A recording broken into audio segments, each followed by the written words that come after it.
Hello friends, I am Chevy. Welcome to my shed. How are you today? How's life in your world? And how's things where you are? Please let me know in the comments. I say it every day. I actually mean it. Let me know how you're doing. You know, you're important too. Just because you come here and watch me every day doesn't mean I don't want to know about you. One of the things I did this weekend that I enjoy doing and don't really ever do is we went to a yard sale. It's kind of a yard sale. So I've told you before, M's mom or M's family has a craft store, and so they like to go antique shopping, yard sale shopping a lot to try to find products that they can sell in her store. Usually she modifies them, paints on them, does something to them, that sort of thing.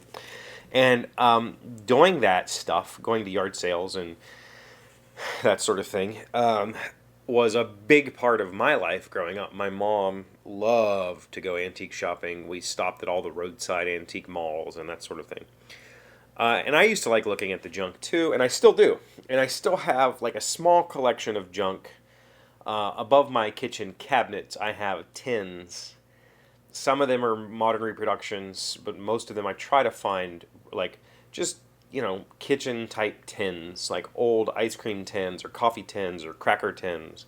I just enjoy the look of those things. I started collecting them for the fonts and the design because I was really studying graphic design there for a long time. I thought I was going to be a graphic designer for a while. And I still kind of say I'm a graphic designer of sorts. But anyway, went shopping. I found two things that I purchased. Two things you might not know are a thing. One of those is this little guy. This is called a cross-peen hammer. It's got a square, semi-rounded front face and a pointed back.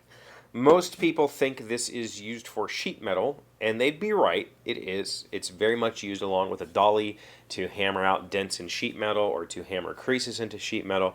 This is also used for driving tacks. Little teeny tiny brad nails. If you try to hold it with your fingers and hit it with a hammer, the chances of you hitting your fingers is pretty high. And so you can start it with that end without hitting your fingers, and then once it's started, you can flip the hammer around. So that's what I've been wanting. I've been wanting a little joinery hammer, and I picked this up for $3. It can go in the in my apron holder, and I'll have a little joinery hammer because for a long time I've been using this. This was my grandfather's ball peen hammer, and this is a rounded face, and this is also made for sheet metal work. This one's actually really hard to drive nails with because it's not intended for that at all, whereas this actually is. This is actually, though most people who use this for sheet metal, this is actually used as a joinery hammer. So excited to have that. I will clean the rust up and get the sticker off the handle. I don't think it's really ever been used, and I'll have a nice little joinery hammer. I also picked up a set of parallel jaw pliers. These are pretty cool. This is an old school like farmer style adjustable wrench. Very different from what we would think of as a crescent wrench these days. A crescent wrench like this is really made to grab a 6-point fastener. These are made to do that, or grab old school square head fasteners. If you've never seen an old nut and bolt, they will have a square head, and this was made for that. So this is kind of like a farmer's tractor servicing tool. It will work on hex nuts, it will work on square heads, it will work on anything that has two parallel flat sides. And I've been looking out for a small one like this size, for using like on my router table. It's a really good, that offset where you're not attacking the bolt this way, you're attacking the bolt this way is really useful in a lot of situations. So I picked that up also. But all that is to say, I've been looking for something for a while now, and maybe one of you has one laying around or knows where one is. Been doing the experimental music for a while, and I've been wanting to experiment with synthesis, not necessarily synthesizers, and not getting into like heavy into modulated synthesizers or anything like that, but I've been looking for an old Casio keyboard, specifically an SK-1 or an SK-5. They were the old, like vintage, the 1980s. The SK-1 is a real small Casio with really tiny keys. I'd love to have one. The SK-5 is slightly bigger, but basically is the same thing. Either of those two, I've been on a hunt for a while now, but so is everybody else. You go on eBay, they're like $100, and there was millions of these things made, so there's no reason for them to be $100.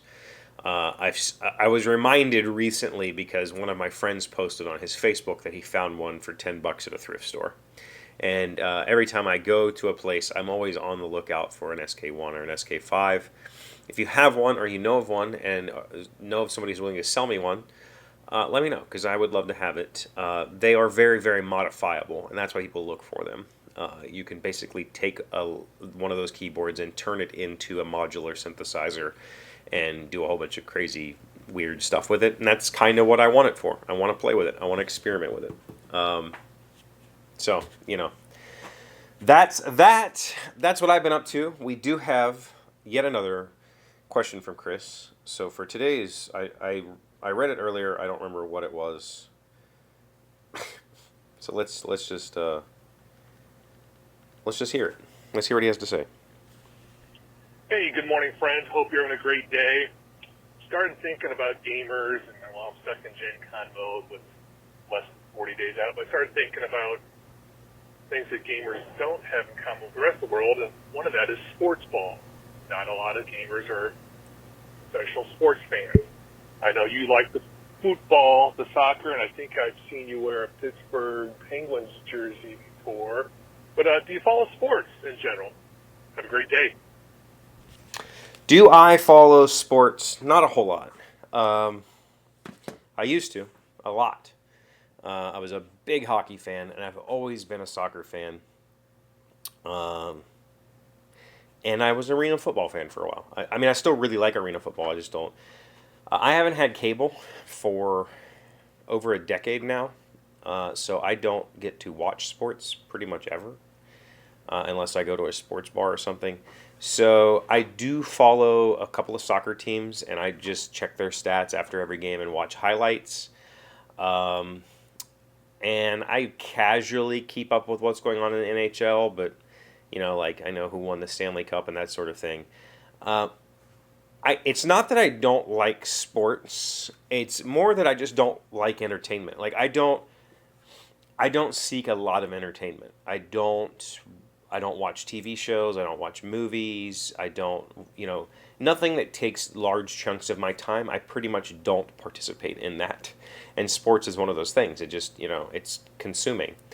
And I've just never been interested in that. But what I really found interesting in your comment was that there's not a lot of gamers that are into sports. And it's really, I love hearing that because when I got into gaming in the 90s, it was completely the other way around. When gaming was made up of only middle-aged men, middle-aged white men at that, in the 90s, every gamer was also into sports. And specifically statistics and, baseball and football stats and fantasy leagues and all that stuff. So I find it really refreshing that we have a whole, mix of awesome people involved in board gaming right now that are not the traditional middle-aged white guy that is also a sports enthusiast. But I do really enjoy sports. And my kid plays. I love watching them play. I do enjoy watching sports. The reason that I've always said I do not like American football, I enjoy the sport of American football. I do not enjoy the NFL or college level. I don't enjoy televised American football. I don't enjoy anything that takes 4 hours, 3.5 to 4 hours to play a 1 hour game. It's just so mind-numbingly boring to sit and watch the same play over and over and over again. I just can't take it. It drives me absolutely bonkers. Going to a high school game, amazing. I really enjoy watching the sport being played when it's actually played. But unfortunately, with televised American football, you get 20 seconds of action for every 3 minutes of airtime, and that's just completely mind-numbingly boring to me. I'd rather watch a soap opera or something. So, There you are. What do you think about sports? Are you? Let's take a poll in the down there. Are you a gamer? And if you are, do you like, or do you follow sports? I shouldn't say do you like. Do you follow sports closely? Are you a sports fan? Thank you for being here as always. Thank you for liking, commenting, subscribing, being amazing friends, wonderful people. I really appreciate you, and I'll see you again tomorrow. Today's word you should know sounds smart is millennium. It is a noun meaning a period of 1,000 years. Millicent takes a millennium to get ready for society balls, but the results typically are worth the wait. Millennium, M-I-L-L-E-N-I-U-M. Feels really weird to have millennium after millenniarianism, but whatever.